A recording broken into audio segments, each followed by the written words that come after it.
Ако се появи прасенце на този шкаф, тогава трябва да харесате това видео.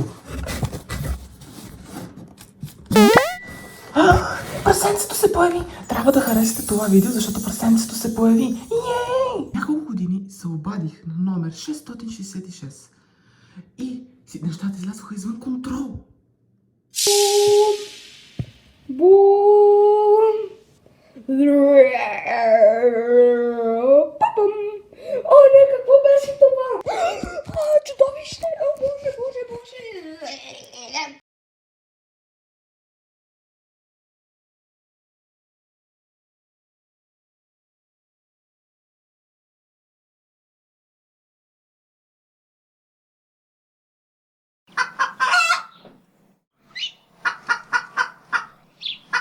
Сега ще се обаждаме на 666 отново през 3 през нощта и ще разберем дали чудовище ще се появи в нашата къща. И не забравяйте, това ще бъде много крипи, това ще бъде много страшно, много крипи. Както виждате, наистина е 3 часа през нощта и това ще бъде много крипи и яко. Обаждаме се.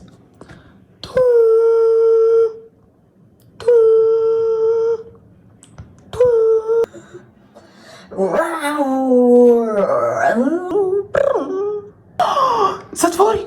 Леле, но какво беше това? Мен ме е страх. О, не! Какво беше това? Трябва да отида да проверя.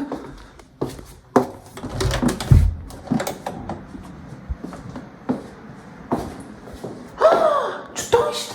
Леле, какво е това? Трябва да избягам.